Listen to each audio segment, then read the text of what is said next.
ECR Yamaha guys. Yan. Sabi ni boss, laging pumuputok ang fuse nito. Ayan, at umuusok din ang kanyang yan sa kanyang panel. Masyado kasi guys maliwanag ang labas, kaya ganyan. Yan, may itim lang kanyang gilid. So, ano bang dahilan? Bakit laging pumuputok ang fuse nito? Bumili na si boss ng bago. Ayan, regulator na bago. Bali, 4 na to.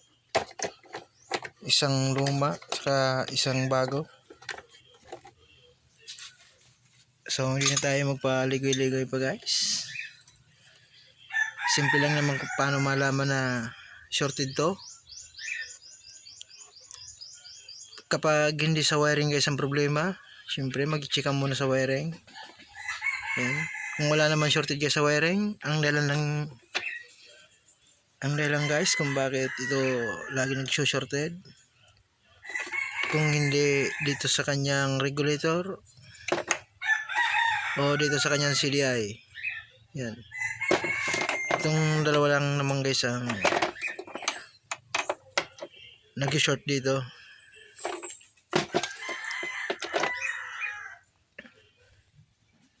So, paano ba malaman kung alin sa dalawa ang nag-short dito at bakit laging pumuputok ang fuse niya?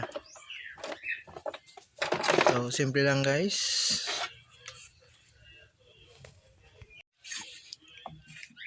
Gamitan siya natin guys ng test light. Yan. Kasi dito sa kanyang panel is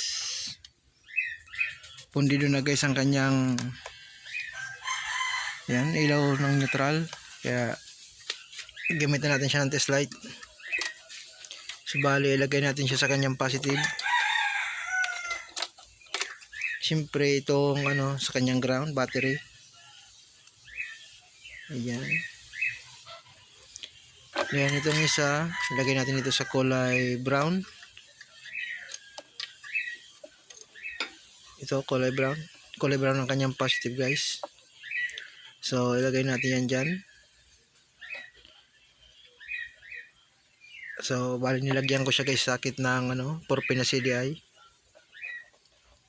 So, ayan. Saka power natin. Ayan, kanyang ignition switch. So, power natin guys. Yan, ibig sabihin guys, walang shorted ang kanyang harness sa kanyang wiring. Wala siyang shorted kasi umilaw tong kanyang test light. So, subukan natin ilagay guys ito yung kanyang regulator. Off muna natin tong kanyang ignition. Ito guys yung kanyang lumig regulator. Ilagay muna natin dito.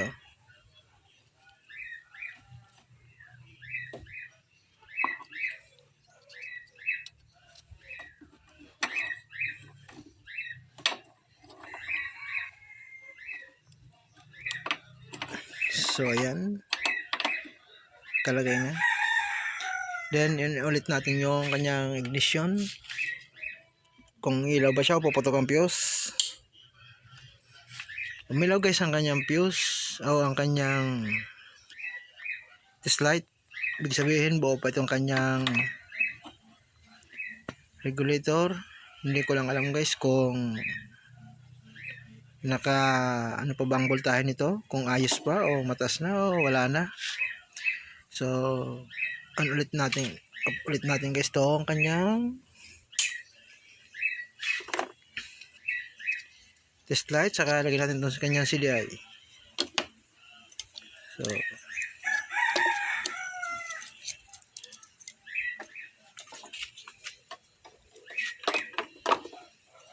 malakas tayo guys sa video, kaya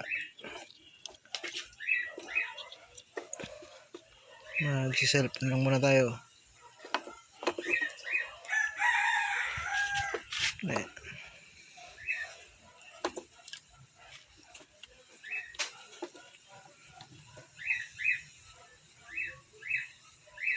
Nilagay natin.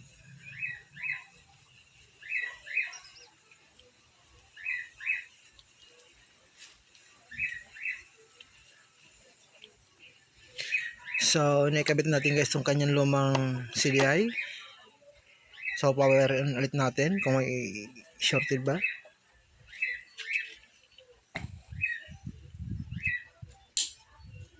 So ayan guys, sumilaw siya. Ibig sabihin guys, wala siyang shorted. Subukan nating start kung may kuryente. Ito ang kanya, yan.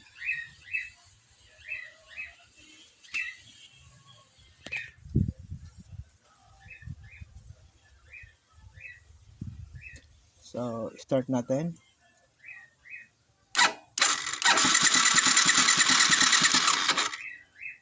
Isa pa.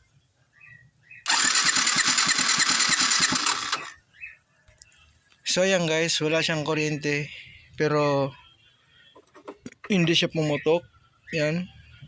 So problema siguro nito guys is walang kuryente lang. Kaya nagpabili si boss ng bago. Ito bago na. Saka itong kanyang CDI bago din. Ayos na. Ang problema lang siguro nito guys, dati is walang kuryenteng mapalabas. Kaya pinabili si boss ng bago. Ayan. Kasi guys, dinala sa atin to, ganito na. Ganyan na guys. Hindi mapandar ng unang gumawa. Kaya dinala sa atin. Ngayon, ang sabi, laging pumuputok daw ang fuse. So, hanapin natin kung bakit laging pumuputok ang fuse. So ito na nga guys, tinanggal ko na yung kinabit natin kanina na yung dati niyang CDI stock. Then subukan naman natin tong kanyang bagong CDI. Yan, yun ulit natin. So ayan, ibig sabihin guys, wala siyang shorted kasi umilaw ang kanyang test light. Ang kanyang socket ng regulator. So i-off ulit natin to guys. Then ikabit natin tong bagong pinibili ni boss na CDI niya. Kabit natin.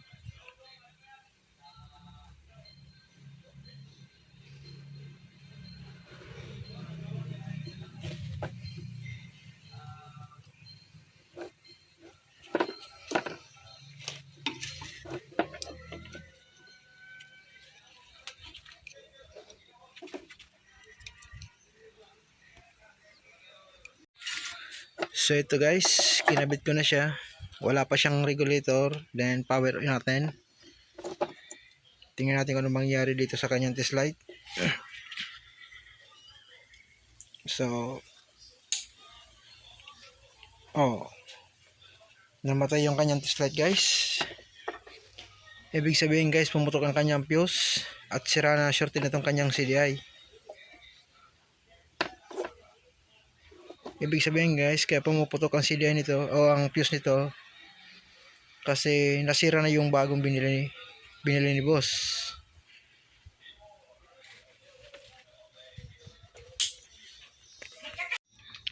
So ito guys ang kanyang fuse. Yan. Putol talaga siya. Yan. Conversion na lang guys ang fuse nito pero naputol pa din.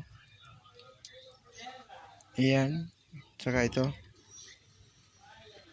Sabihin guys, shorted yung kanyang CDI kaya naputol ang fuse.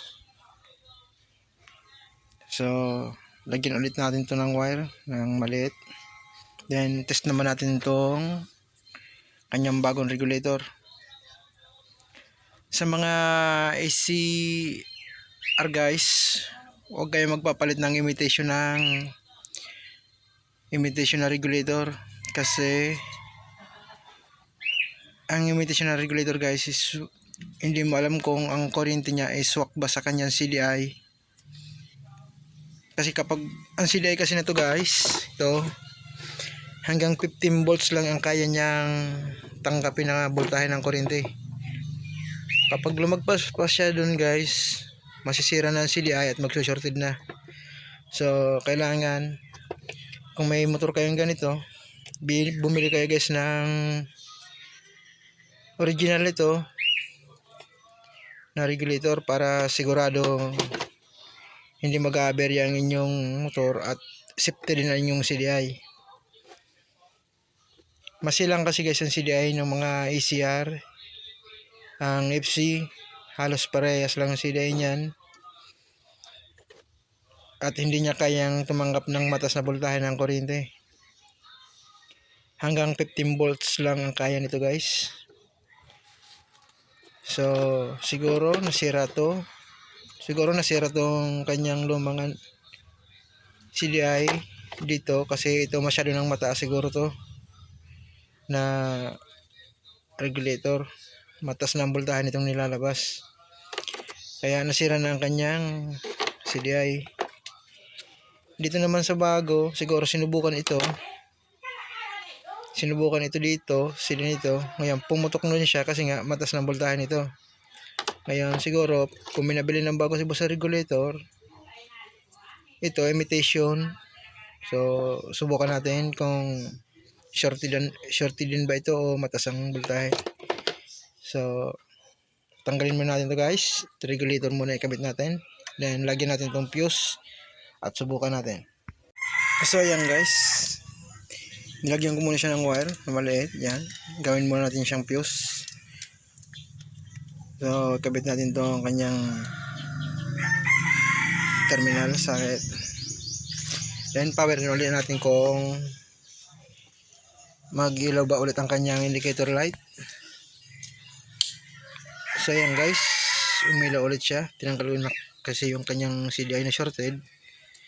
Lagyan natin yan. Then, subukan naman natin itong kanyang regulator. Ilagay natin to dito kung ayos pa ba to o shorted na din. So off muna natin to guys.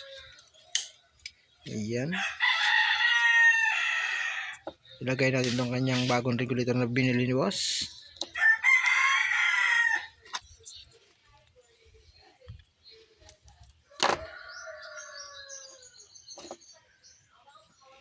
Ano natin itong huwag magdikit-dikit. So, yun guys.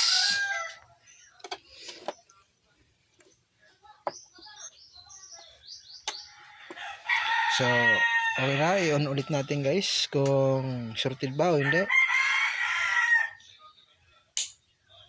So, ayan guys. Hindi siya nag-on. Ibig sabihin guys, shorted din to. At malamang pumutok ng kanyang fuse. Kaya hindi na siya nag-on. Ibig sabihin, nasira na siya guys. Kasi imitation lang to. At hindi siya original. So, tanggalin natin to.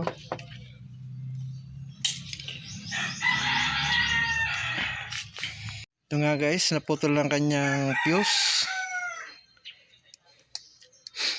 Shorted na yon, shorted na din yung kanyang regulator.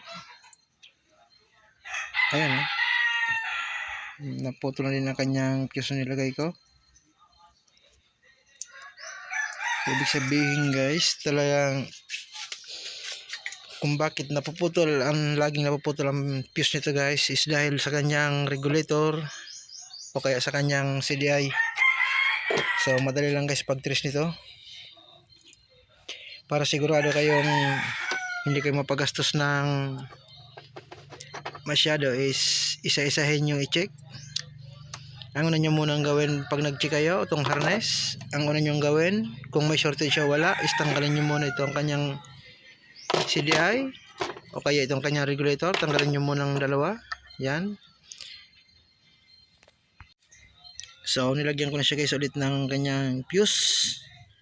So ang una nyo gagawin dito sa harness para malaman nyo kung may shorted ang harness o wala is tanggalin nyo muna ang kanyang regulator sa kanyang CDI, then i-power nyo.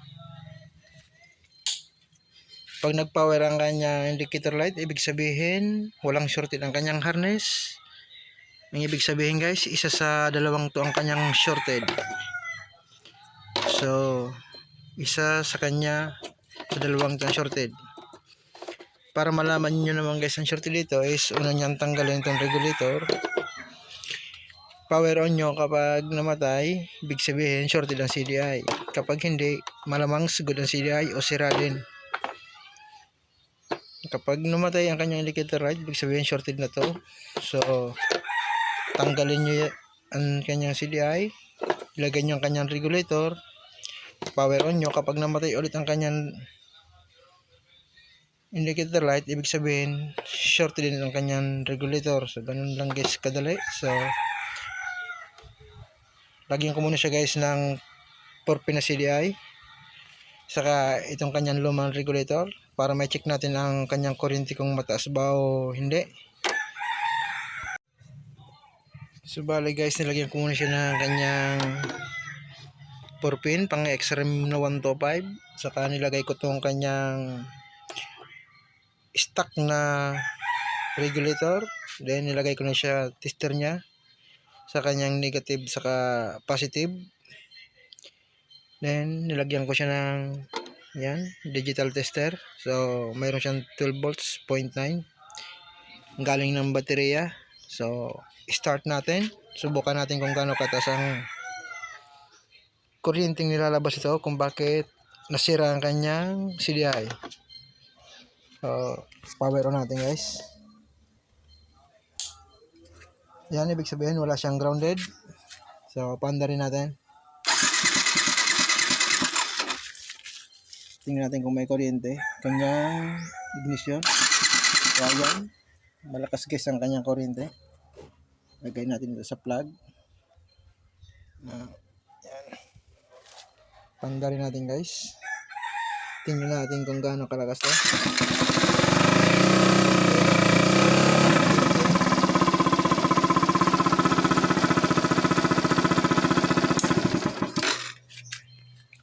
So ayan guys, umabot ng 18 volts ang kanyang kuryente.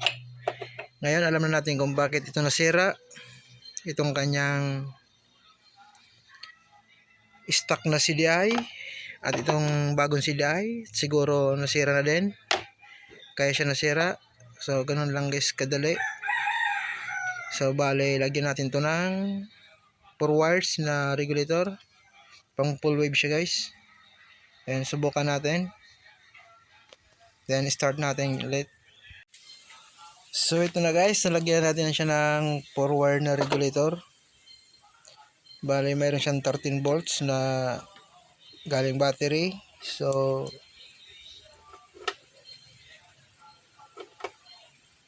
start natin siya guys, power on natin, lumilaw na ang kanyang test light.